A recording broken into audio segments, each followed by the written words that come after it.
My research group, we use a somewhat unusual synthesis method to grow new intermetallic compounds.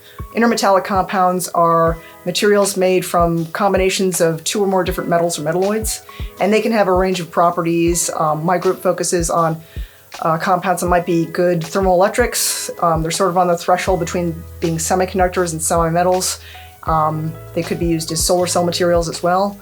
We're also less interested in magnetic properties, so we do a lot of syntheses of compounds containing either transition metals or rare earth metals or the combination of both of those to try and induce interesting magnetic properties.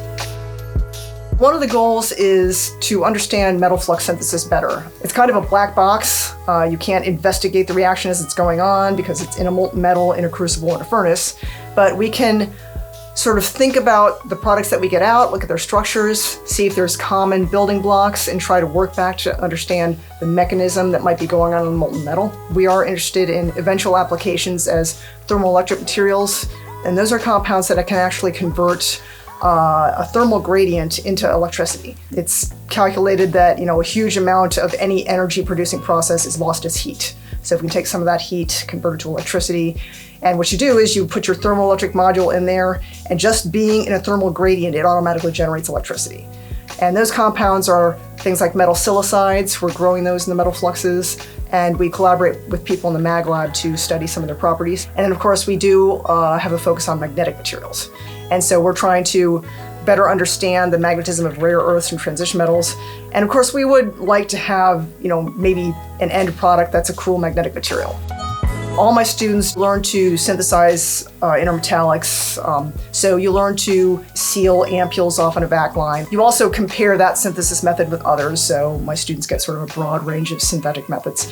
Characterization, all my students do their own X-ray crystallography. And that gives us a lot of information because once you have the structure, you have information about where the magnetic elements are and where the silicon is.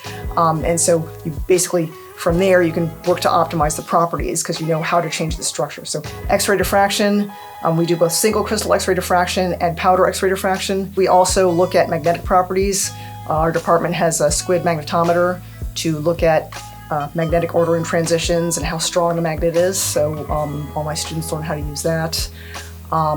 Elemental analysis, we use a scanning electron microscope to look at the elemental composition of our samples. Some of my students will also collaborate with people in the mag lab and learn how to do transport properties.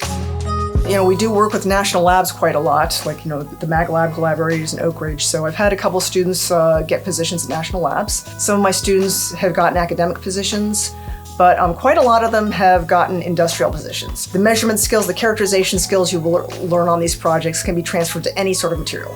So, you're working on intermetallics in my lab, like semiconductors and semi-metals and metallic compounds, but the elemental analysis and magnetic measurements and diffraction techniques, those transfer to any kind of material.